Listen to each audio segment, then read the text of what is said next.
If you're an Edexcel A-Level Business student looking for a video to revise all of Theme 1.4 Managing People, well, this video is for you. Because we're going to go through everything that you need to know for your exams. Because we're going to cover the different approaches to staffing, the process of recruitment, selection and training, how different organisational designs impacts a business. Then we're going to take a look at motivation, including our key theories of motivation. And finally, we'll finish it up looking at leadership. Let's get into it. Our first topic in this revision video that we're taking a look at is staff as an asset versus staff as a cost. So these are two different approaches that a business will have when managing their people. Now, first of all, what do we mean as staff as an asset? Well, essentially, this is when a business will treat their employees as an asset, i.e. within the name, because they value them and their welfare. So what employees will typically receive is competitive salaries and benefits, lots of different opportunities for training and development.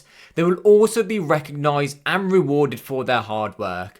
The idea here is that staff as an asset will typically increase motivation and morale, which of course can improve productivity levels. Whereas when we look at staff as a cost, this is when simply we view our employees as nothing but resources for the business and they are just simply a cost that we expense. And because they are a cost, the aim is that we try and minimise it when we can. So what staff will receive is very low wages, minimal benefits, not a lot of opportunities for training and development. They may also potentially lack a bit of job security. So yes, it's great because we have lower labour expenses, but this can damage our overall long-term profitability. The next thing that we're going to take a look at is what's the difference between dismissal and redundancy. Starting off with, what do we mean by dismissal? As these concepts are very similar in nature, but there are some key differences. Now, when we look at employee dismissal, this is when an employer or a business will terminate an employee's contract. And the reason why they do this is because of misconduct, poor performance, or they've breached some terms within their contract. We still need to give our employees a bit of a period of notice, which hopefully will give them a chance to find a new job. Now, as we said, the employees are typically dismissed due to not really performing that well, and they also may fail to follow our company rules. But what do we mean now by redundancy? Redundancy is when the business no longer requires that employee, i.e. their job is now no longer needed within the business. And typically this is because the business is either downsizing, they've just done a merger or a takeover, so they've got a bit of a duplication of roles. Or they could be looking at new strategies, bringing in machinery and becoming more of a capital intensive business. The next thing that we're going to take a look at is what is the concept of a flexible workforce and what are the different ways of a business implementing one. Now, essentially all we mean by a flexible workforce is that it consists of employees who can adapt their changes in their workloads, their working hours, or the job roles as needed. The whole purpose of a flexible workforce is to meet these different changes within demand. So hopefully when demand is higher, we've got more people working, and when demand is lower, we don't need as many people working. But there are different ways of achieving this. First method is through a concept called multi-skilling. Now, this is when we want to train our staff. We want to make sure they are developed in multiple different areas, henceforth the name multi-skilled, because this enables some flexibility and adaptability within our workplace. You know, it can be quite good because employees could potentially cover absences or come in during peak demand.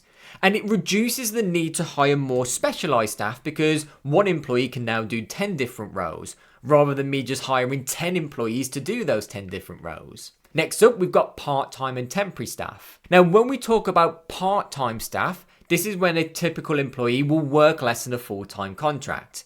And a full-time contract is around 35 hours. So most of you students probably have a part-time role where you're working around 8 to 16 hours a week. Whereas when we look at temporary staff, this is only when we bring in those staff members during those peak times. So for example, supermarkets will typically bring in more temporary staff during the Christmas period because this is when they experience higher levels of demand. But after that Christmas period, the level of demands go down and they don't need those staff any longer. Then we've got flexible hours and home working, kind of once again in the name. Flexible hours is when you don't have to work, for example, Monday 9 till 5. Your employer is a bit more flexible with this. So you can work at more of your peak productivity hours. So for example, if you're a parent with young children, you can work during those school hours and in late evenings, giving you the rest of the day to spend time with your family. Whereas home working is the ability just to work from home. I think during COVID, we saw that actually a lot of work can be done from home rather than bringing employees into the office. And this has been accelerated due to the advancement in communication technology such as Zoom and video conference calling. And our final method of flexible workforce is outsourcing. Now, to give you guys a definition, because I know you all love your definitions, outsourcing is the practice of hiring external companies to perform tasks, services, or produce goods.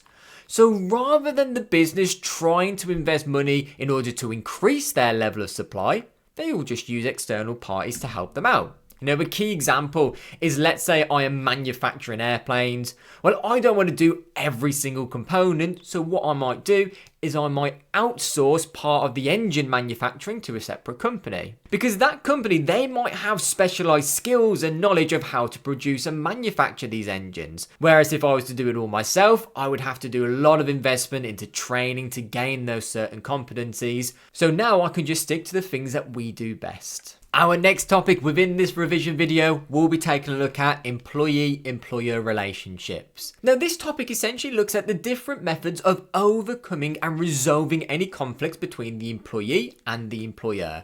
Now, when I think about common conflicts, just think about factors such as pay, working conditions, secure contracts, ability to influence decision making, and the methods of resolving these conflicts is done in one or two ways. We can either look at the individual approach or collective bargaining. Let's first of all understand, well, what is the individual approach? Kind of in the name. Basically, this is when you resolve the actual issue you're having with your employer directly. So you don't get involved a group of people, you just approach them individually. And this is where you'll have direct communication with your employer and try to negotiate what terms that you would like as an employee. You might find some employees get legal advice just so they can have a bit more support in the process. However, when we look at collective bargaining, I'll give you guys a definition of what this is. Collective bargaining is a process where employees, typically through a trade union or representatives, negotiate with employers to reach agreements regarding employment terms. And what we mean by a trade union is that these are independent organisations outside of the business itself. And they will try and represent the interests of their members within a specific industry. When a union of 5,000 members try to demand change compared to just one individual employee, the union will have what we call more bargaining power. And bear in mind though, they are only trying to represent their members. So what you'll find trade unions typically negotiate for: higher wages, better conditions, better benefits of pensions. They will also provide protection against unfair dismissal, try and address any discrimination and unfair workloads. And you'll find there's different trade unions for different workplaces. So for example, there is a teaching trade union and so on. Now, if negotiations start to break down, we typically find that strikes tend to happen.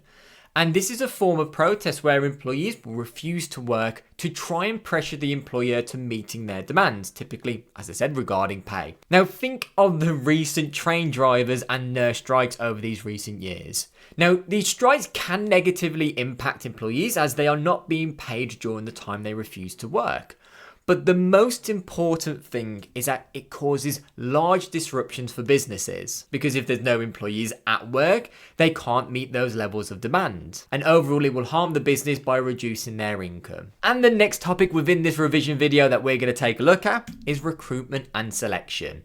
Now, recruitment and selection is the process of attracting candidates and assessing them to determine their suitability for a specific job, i.e. we need to find some new employees to hire within the business.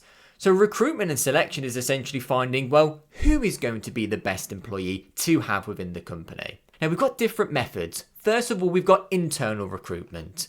And this is the process of filling those job vacancies by hiring employees who already exist within the company themselves. So what we could be doing is we could be looking at promoting employees or moving them to different job roles. Now, this can be quite a good method of actually recruiting because it will save time, it will save money on advertisement. We won't need to use these external recruitment agencies because we've got all the data already on the employees. And it could actually encourage a little bit of motivation for them, because if they know they have the ability to be promoted, well, they might start working a bit harder. And as well, when comparing this to external recruitment, well, we don't really know that much about the employee. Yeah, we can look at their CV, we can look at them in a job interview, but that won't give us as much insight as an employee who's already been working for us over the last few years. They would already be used to the culture of the organisation and how it works. But we also have this second method called external recruitment. Now, internal recruitment is that we're just finding employees within inside the business to fill out this job role. External recruitment is when we're looking at brand new candidates who aren't current employees. So we could find that we are advertising jobs, working with these recruitment agencies, going to different career fairs, or just advertising our jobs through a job centre. Now, when we look at why we would want to do external recruitment, well, the idea is that we're bringing in new perspectives. These employees hopefully haven't worked in the company before, so they might have new ideas. They could have even worked for some of our competitors, bringing us some inside information. And the problem with internal recruitment is that you're just limited to the employees that you have already within the business. You know, that could be only a couple hundred, that could only be about 20 or 30. Whereas when we look at external recruitment, the pool of candidates starts to increase, which means we could have more skilled workers, but also vice versa. We could also have some terrible ones as well. And also with external recruitment is that we don't need to replace those existing roles. Because if we look at internal recruitment, we're taking one employee, moving them to a different job role, which means that the job they left needs now filling. But with external recruitment, we don't need to worry about that. The next topic we're going to take a look at in this revision video is going to be the different types of training. Now, there are 3 different types of training we need to know. Induction, on the job, off the job. Let's start off with induction. Now, with induction training, if any of you have had a bit of a part-time job, you may have already experienced some induction training. And think the word induction sounds like introduction. Essentially, it's that initial training that an employer or business will provide new employees joining the business. You know, they will try to introduce the employees to the company's mission, to the company's culture, and we're going to provide them a bit of an overview of what their responsibilities and what they should be doing on a day-to-day basis within their new role. The next method of training that we're going to look at is going to be on-the-job training.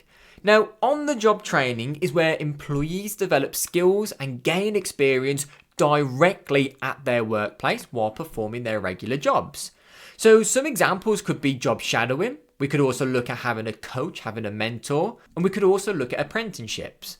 Now, essentially, we're gaining experience as we are learning on the job. Now, this can be quite a good method for training employees because the idea is we want to provide them with experience. That's why apprenticeships are so popular, because you're gaining years and years of experience whilst you're learning these new skills. And what else is also good is that output is still being produced. Yes, the level of productivity would naturally go down because they are trying to learn new things, but it's not going to go down as much as if we were to send the employees to a conference where they're not going to be doing any work at all. And it promotes more interaction with your different colleagues. So if you are a brand new employee or you're just getting introduced to the business, it's great to have on-the-job training so you can start talking and collaborating with your team members. Then we've got our off-the-job training.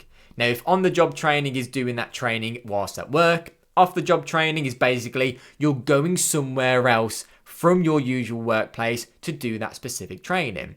So for example, a degree, university, different qualifications, conferences, seminars, and online courses. Now, off-the-job training can still be a really good and effective method of actually training your staff, because the people who are conducting the training may have more specialised knowledge than the people within your organisation. It also exposes you to new ideas. The problem with on-the-job training is that bad habits can therefore be passed down. But if you're going to these brand new teachers, then they may have new ideas, new methodologies. And finally, it provides you with an environment which is only meant for learning.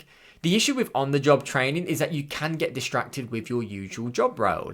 Whereas off-the-job training, the idea is that you'll just go in there to learn new skills. The next topic we're going to take a look at will be organisational structure. Now, there are a couple key terms that we need to make sure we're getting right, so when we are using these in our exams, we're gaining those important knowledge marks. Starting off with what hierarchy means.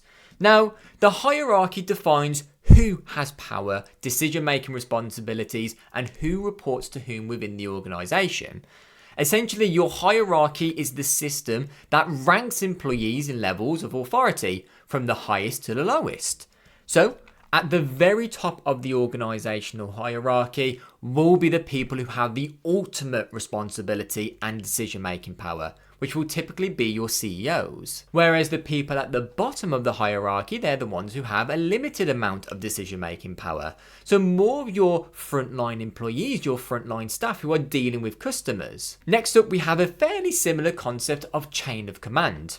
Now, the chain of the command is the formal line of authority within an organisation showing who reports to whom. Now, the chain of command is the path that instructions and decisions follow within the hierarchy. It outlines who gives order and who follows them, indicating how authority flows from the top of the hierarchy to the bottom. And let me give you a bit of an example to show you how this works. So as we said, the people at the top of the hierarchy, they have the ultimate decision-making power. And that will be your senior managers, your CEOs, your board of directors. Now, let's say for this example, the senior managers decide that we need to increase our sales for the next quarter. So they will communicate this decision to the middle managers following their chain of command. And the middle managers, well, they will then try and create more of a detailed sales plan and then pass that on to the junior managers. You know, the people who are below them in the hierarchy, following once again that chain of command. And finally, the junior managers will assign specific tasks to the employees, their subordinates, such as contacting existing customers, finding new leads, finding new ways to promote your products as well. The next key term we're going to take a look at is span of control. This one's a little bit different. Now, essentially the span of control is when we look at a manager within an organisation, there will be a certain number of employees who will report directly to them. Now, how many employees report to them is essentially what your span of control is. It's the number of subordinates or employees that a manager can effectively oversee and manage within an organisation. Now, there's two different types of a span of control. We've got wide and we've got narrow. Now, within a wide span of control, essentially, you're just having more subordinates report to you, which actually can be quite useful because if a manager has a wider span of control, then you find that you don't need as many layers of management. And with this shorter chain of command, communication can flow up and down the organisation a lot quicker, meaning that we can implement our decisions a lot quicker as well. And you find typically you'll have a wide span of control when you have subordinates who are skilled and who are highly motivated. Next up, we have a narrow span of control.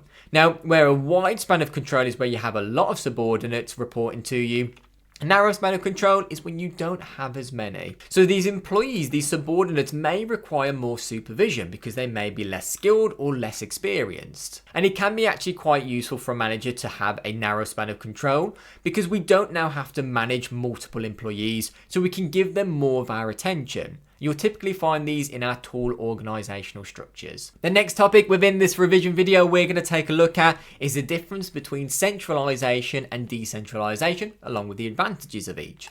Starting off with centralisation. Now, what we mean by centralisation, giving you guys a definition, is where decision-making authority is concentrated at the top levels of the organisation. Basically, you'll find there is minimal delegation that occurs because, once again, all decisions are centralised at the top. So decisions will be made more so by your senior managers. Now, the lower levels within the hierarchy and chain of command have limited authority. And you'll find that a lot of policies and procedures will be standardised across the business itself. And for this to work, you need to have strong top-down communication. It's very rare that you'll see two-way communication happening as frequent. And this can actually be quite useful because if only our senior managers are responsible for making decisions, then we can make them a bit quicker, which can be quite good in these urgent situations. As we're not having to delegate, we're not having to ask a lot of people, well, what do you think the decision is? It's just your senior managers making them. We can also find centralisation causes economies of scale because we may have just one central hub for all of our manufacturing. So we could look at purchasing economies of scale, for example. And there's also a smaller chance of duplication of efforts. Because if we're decentralising, if we're giving that decision-making power to the individual business units, for example, then they might be trying to solve the same problem at the exact same time. But if all of this is just done by a centralized process, then we reduce the risk of duplicating those efforts and resources. And now let's take a look at what do we mean by decentralization. Now, decentralization is the distribution of decision-making authority to lower levels of the organization. So within decentralization, you see a lot more delegation, allowing those lower levels to make those decisions independently. Essentially, we're trying to empower our lower level managers to make decisions. We want to provide them with greater autonomy for those local departments. And if we are providing them with empowerment and autonomy, we know these are key methods of motivation. We'll talk a bit more about that later on in this revision video. And actually, if you're giving that decision-making power to more of the local departments, maybe even on a store-based level, well, those will be the ones who are interacting with customers most frequently. So they'll know the local customer needs and wants, maybe even the events of whatever that village is going through. So you'll find that we have better responsiveness to the needs and wants of the local areas. And finally, it could also develop the talent of those lower level managers because they are now empowered to make more of their own decisions. The next thing that we're going to do in this revision video is take a look at our different types of structures. Now, there will be 3 ones that we need to look through: tool, flat, and a matrix. Starting off with our tool structures. Within the tool structures, as you can see a bit of an example on the board, this is when we have multiple levels of management within the hierarchy. It is also typically characterized with narrow span of control, so your managers only have a few subordinates that will be reporting to them.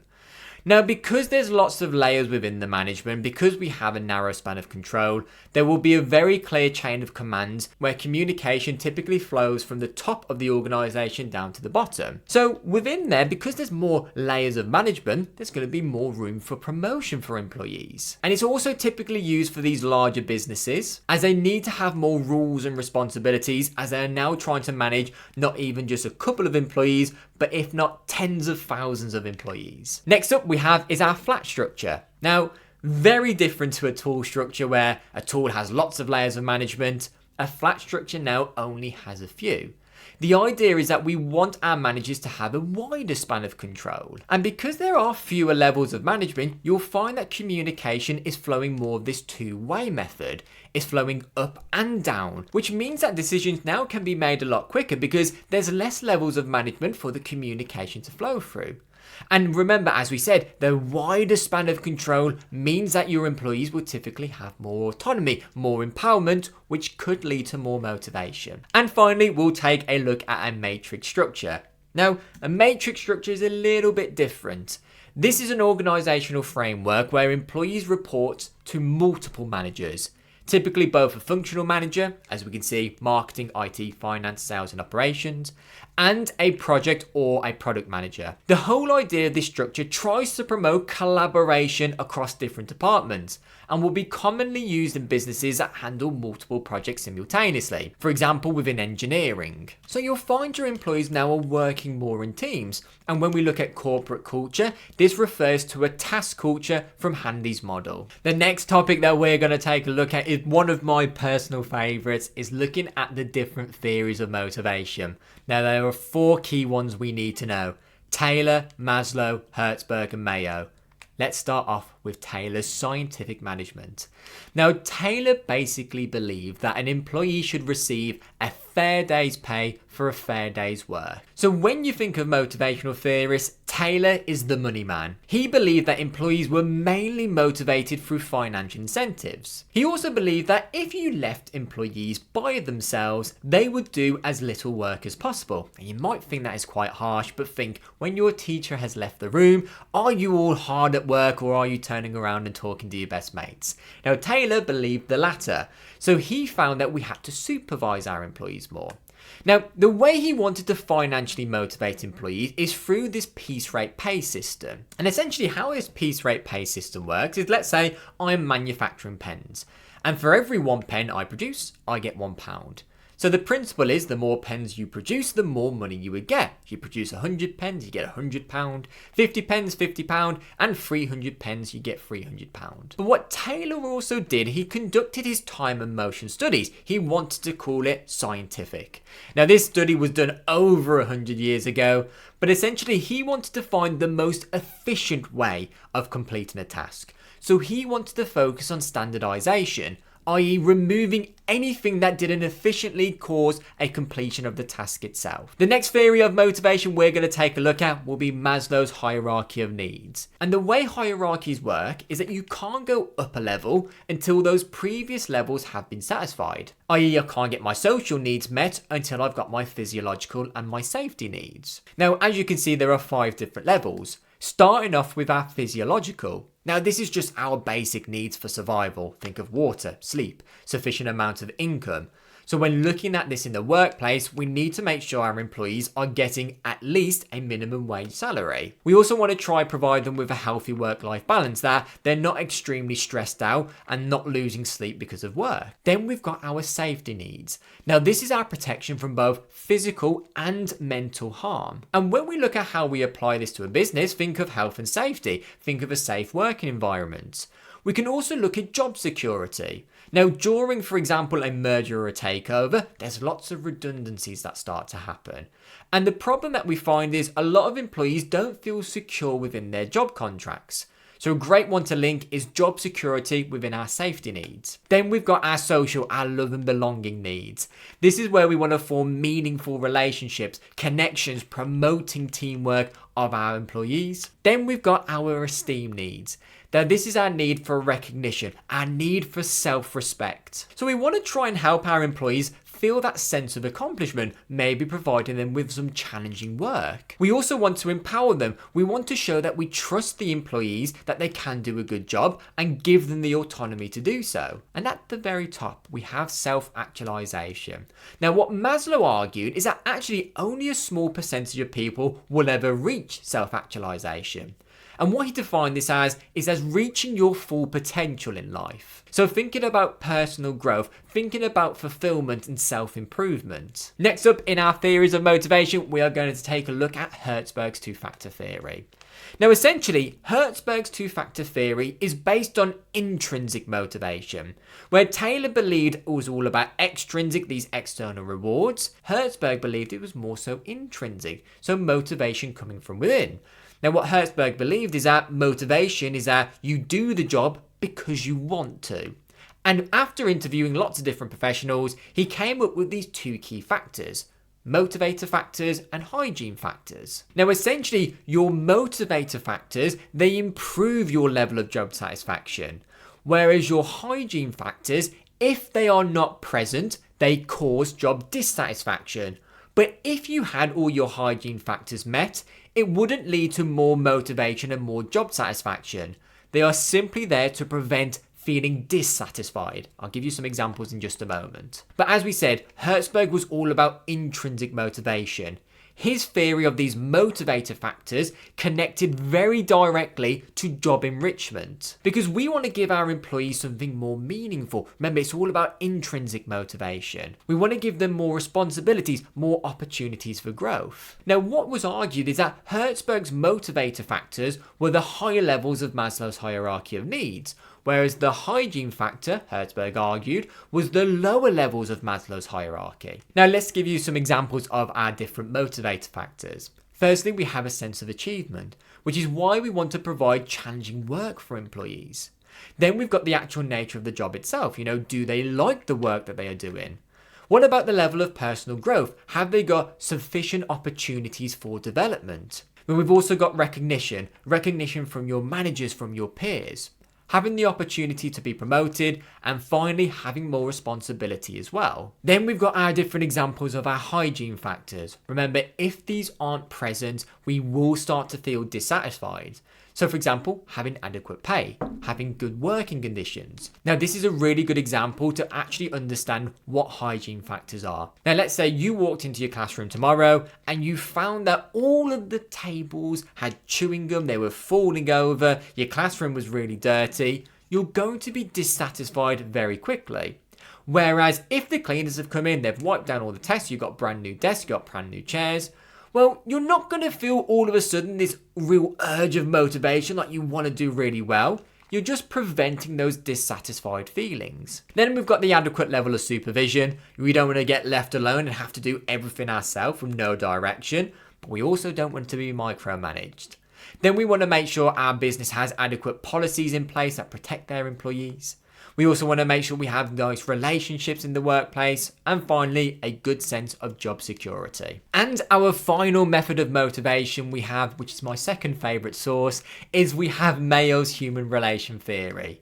Now, Elton Mayall reported on what we call the Hawthorne studies. The Hawthorne studies were conducted between 1927 and 1932. Essentially, the goal of these studies is that they wanted to find, well, what impacted productivity? So they went into these different workplaces, conducted all these different variables. They changed the lighting conditions, gave some employees more brighter situations and give other employees more dimmer ones. They gave different break times, different length of breaks in the morning, breaks later on in the day. They also looked at different work schedules, 4 days on, 3 days off, 5 days on, 2 days off. They also looked at different work environments. And no matter what they changed, everything caused an increase in productivity, which left them wondering, well, why is this? How is it that we're observing these employees, we're giving them brighter conditions, they're more motivated, they're more productive, we're giving them darker conditions, they're more productive and motivated? And that was the aha moment. Essentially, because people were being studied, that's why they worked harder. So what they actually found is that it's all about the social interactions that people valued. Because they were talking and communicating with their managers, with the researchers, they felt important. They liked to have those social interactions. They liked to work in teams. So it wasn't the physical conditions that improved productivity, it was more so the social interactions, which just highlights the importance of teamwork and good relationships between the employee and their managers. Just a quick one. If you need a bit more support with your exam technique, such as how you improve your analysis, how to apply more within your answers, and how to evaluate more, well, I've created a free exam technique course that helps you with this. It also goes through the key answer structures that you need to follow for your exams, including those 4 markers, 8 markers, 10, 12, and those dreaded 20 markers. You can access this exam technique course for completely free using the link in the description. Back to the video. The next topic we're looking at in this revision video is our different financial methods of motivation. We've got a few there to look at. First of all, we've got piece rate pay. We've just looked at this when it comes to Taylor's scientific management theory. Essentially, piece rate pay is where we pay our workers more based on the number of units they produce. So as we said earlier, if I get £1 per pen, the more pens I start producing, the more money I get. So the idea is that we're trying to link financial incentives with productivity. The next financial method we've got is commission. Now, commission is a form of payment where employees earn a percentage of the sales they make on top of or instead of a fixed salary. Now, you normally find commission only works with your sales staff because your sales staffs are typically responsible in selling higher ticket products, so things that are more expensive, such as a car. So the sales staff will try and sell the car, let's say for £100,000. The customer would pay that. £90,000 would go to the business, but if I had a 10% commission rate, I would get £10,000. However, the problem is it can lead to more aggressive sales tactics where employees are just focused on making the sale. Next financial method we have is a bonus, and this is probably the most common method of financially motivating employees. Now, bonuses are payments given to employees as a reward for meeting or exceeding performance targets, maybe a specific goal, maybe a general incentive. And this is paid on top of their usual salary. Now, employees, as we said, they often receive bonuses for exceeding performance targets and demonstrating long-term loyalty to a company. The next method we have is our profit sharing. Now, profit sharing is fairly similar to a dividend, whereas a dividend is a share of the profits which is being distributed to your shareholders.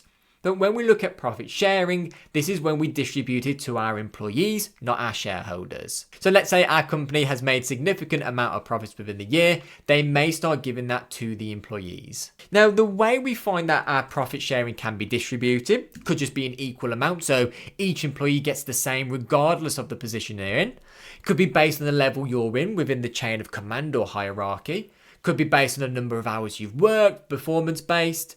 The idea with profit sharing is that it should hopefully make the business meet their profit objectives more. Because if the employees know the more profit the company makes, the more of a share I would get, then employees are motivated to make the company as much profit as possible. And our last financial method of motivation that we need to take a look at is our performance related pay. Now, performance related pay, fairly similar to a bonus. But this is a payment system where employees' earnings are directly linked to their individual performance, which will typically be measured against set targets or objectives that they have. So employees will have these performance reviews, which will be conducted by their line manager or whoever oversees their work. And we've got two different types. We've got short-term schemes and we've got long-term. So your short-term schemes are more bonuses or commissions, whereas your long-term involves pay progression based on sustainable performance, sometimes including rewards like company shares. So as you can see, for a short term, you may have exceeded your targets, you may have been excellent that year in your line manager's eyes, you get a 5% bonus. If you just did good, you get a 3% bonus. If you were shocking, you get no bonus. Whereas if we look at this long-term performance-related pay, we look at, well, how much could your pay increase by? If you continue to perform excellent, you're going to earn £3,000 more a year. If you perform good, you get paid £1,000 more every single year. But if you perform poorly, you get no increase. The next thing that we'll take a look at in this revision video is that, well, we've just looked at our financial methods of motivation. Let's look at our non-financial methods of motivation. And there's quite a few we need to go through. First of all, we've got delegation. Now, what we mean by delegation is this is the process of assigning responsibility and authority to another person to carry out a specific task or decisions, typically on behalf of a manager or a leader. Now, delegation normally takes place when a manager will assign the work that they should be doing down to their subordinates. And it can be really effective because you are training your employees as they go. And hopefully it starts to empower them by providing more hands-on experience. And delegation starts to work best when you are delegating your authority, your responsibility to employees who you can trust. And if you're showing your employees that you trust them, then this can improve their levels of motivation. Next up we have is consultation. Now, what we mean by consultation is the process of seeking advice, opinions or input from others before making a decision. Typically, you'll find this with your democratic leaders. Now, essentially, what consultation is showing that to my subordinates, I value what you have to say. I value the input that you have because it could help improve our decision making. If you don't consult them on decisions, well, that can make them feel undervalued. Then the next one we have is empowerment. Now, empowerment is when employees are given full autonomy to make decisions and take control for their own work. So empowerment is the act of giving individuals the authority, confidence and resources to make decisions and take control of their own tasks or responsibilities. We want to give employees a sense of ownership, demonstrating that they are trusted. Because by doing this, it enables me to develop the skills of those employees. As they are having more independence, they don't need constant supervision from their supervisors. So by taking on more responsibilities, we're hopefully developing their skills and their feelings of motivation. Next up we have is team working, kind of in the name, you just work in a team. So making sure that you have this level of shared responsibility, you have that sense of belonging, you have that communication channels, you work together in problem solving. We're really starting to talk from Maslow's hierarchy of needs, our social needs. So we're getting people to work together in these collaborative groups to achieve a common goal. Next up, something that we looked at a bit earlier in this video is our flexible working, which remember is allowing our employees to adjust their working schedule, potentially letting them work from home. So once again, providing them with a better work-life balance and avoiding the dreaded commute. And we can also provide them flexible hours, so working at times where they're most productive. Looking at also compressed work weeks, so instead of doing 5 days on, 2 days off, maybe doing 4 days on where you're working longer hours, just to give your employees a longer weekend. We could also provide them more with part-time hours, because not every person in the world wants to work a 35-hour plus working week. So this allows employees to have more of a personal work-life balance, helping them to reduce their stress levels. However, it can lead to negative impacts on productivity, because there may be more home distractions if you're letting them work from home. They may also struggle to actually distinguish between their work and their home life.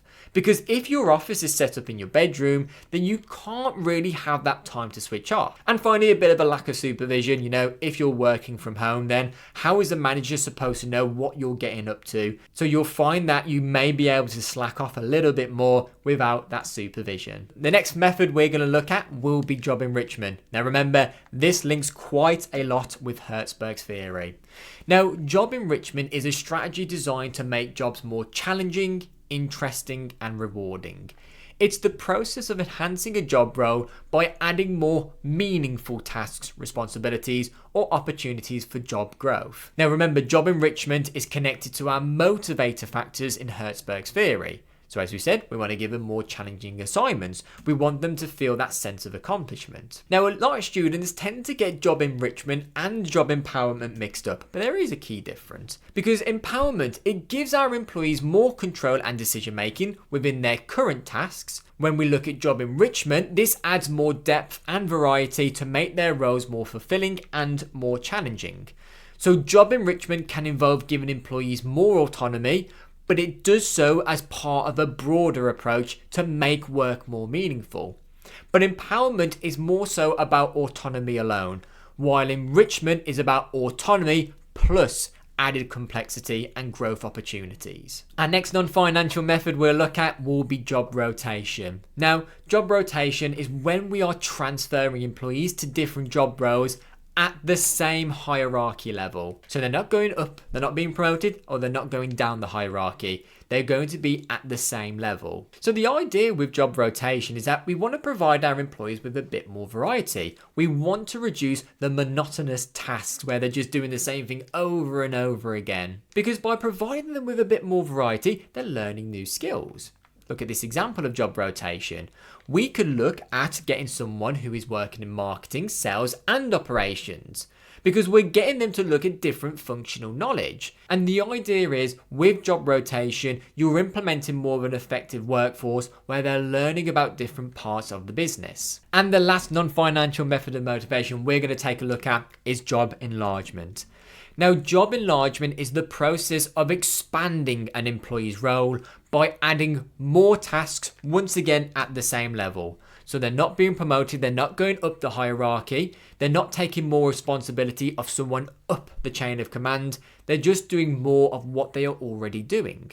Now, the tasks assigned will be similar in nature. As we said, we don't really want to make it more complex. We just want to give them more to do. So let's say our job is just to be a receptionist. Now, by looking at job enlargement, we can give the receptionist more tasks such as scheduling appointments, managing calendars, looking at handling more admin tasks, responding to customers, so having more communication with them, welcoming VIP guests and updating visitor logs. So as you said, these are more jobs of a receptionist, but we're giving them more to do. Once again, a bit more variety within their job role. And the very last thing that we need to do now within this revision video is take a look at leadership and our different leadership styles. And there are 4 key ones we need to look at. Starting off with autocratic leaders. Now, autocratic leaders is a leadership style when you make the decisions yourself and then you just tell your subordinates what to do. So you have full control of decision making. You will be making those decisions independently. You're not consulting your employees about what they think is the best thing to do. So there is no delegation. We're not passing our authority of decision making, and the communication will flow from the top down to our subordinates. Now, it can be quite good. You actually can find decision making is a lot quicker. Reason being is because, well, I'm not asking loads of different people, well, what do you think the decision should be? I'm the only one making those decisions, so it could be done a lot quicker. And it can be quite good because if we've got a strong leader, for example, maybe looking at a power culture from Handy's corporate culture model, then it provides the team members with a lot of clarity. Now, I would recommend an autocratic leadership style if you have a bunch of subordinates and employees who aren't really skilled and aren't really experienced. Because by telling them what the decision is, they will have a very clear understanding of what they need to do, what is expected from them. Next up we have is a paternalistic leader. Now, these are fairly similar to your autocratic leaders. But when I think of paternalistic, I think of the word parent. Because these leaders will make decisions in the best interest of employees. They will want to offer them guidance and support, whilst expecting loyalty and trust. Now, a paternalistic leader will be still making those decisions independently, but the idea is they want to try and consider their subordinates' views. They want to think, well, what is the best decision that takes care of my subordinates? Now, it can be quite good because it can start to improve decision making. Because autocratic before is just, I know what we're doing. Whereas paternalistic is like, well, we are trying to make this decision and I want to think about my employees. I want to think about their welfare. I want to care for them. Now, it can actually lead to an improved employee morale because you feel that your leader, that your manager actually cares and wants you to do well and supports your welfare. And it can provide more guidance and support for those employees. Next up, we're going to take a look at is our democratic leaders. Now, if we had a spectrum with autocratic at the one end, democratic is all the way at the other. Because a democratic leader is now trying to consult with their employees more. They want their subordinates to give input into the decisions because they value that input. So we want to open up this two-way communication where we're talking with our subordinates, not just to them. So you'll find that we're empowering our team members, we're delegating a lot of the authority to them. Now this can be quite good because if your employees are feeling more empowered, they want to get more involved with these decisions, well, team members are now a lot more motivated. In fact, research actually showed that democratic leaders are potentially some of the most effective ones. And it also encourages more diverse ideas and creativity because all the decision making is not just about this one person, it's about the team, it's what all these different perspectives think. And that's why it can be quite valuable to have a diverse workforce. And team members also take a bit of ownership, they have that level of autonomy, which, as we said earlier, can lead to motivation. And the very last thing that we need to do, the very last leadership style, is laissez-faire. Now, laissez-faire is actually a French term, and it translates to let it be, implying that we should allow things to take their own course without interfering. So essentially what a laissez-faire manager does, or a leader does, is that they will provide very little supervision, i.e. they are practically absent. Because we want to provide our employees with a lot of freedom so they can make their own decisions independently. However, the problem with laissez-faire is it can often lead to a lack of clear direction for them. Now, what's good about a laissez-faire leadership style is that you are providing ultimate responsibility and autonomy for your subordinates. You are basically letting them get on with it because you're showing that ultimate level of trust. Works well with very skilled and motivated workforce, but if you did have employees that weren't really that skilled and really lacked the experience, this is not a good leadership style. And if you are providing them with that ultimate autonomy, then you could potentially see a lot more creativity and innovation. Keyword, you could. And it allows your experts to make decisions in their specialised areas. So once again, I'm thinking of a person culture from Handy's corporate culture model. I'm letting my employees and my team get on with it and to make their own decisions. Now, if you want to carry on your revision for more Theme 1 topics, I highly recommend you check out our video here on Theme 1.5 Entrepreneurs and Leaders, where this will look at all the different roles and characteristics of an entrepreneur. We'll also look at the different forms of a business, and we'll also take a look at some key business objectives. I hope this video has helped you with your revision. Thank you so much for watching, and I'll see you in the next one.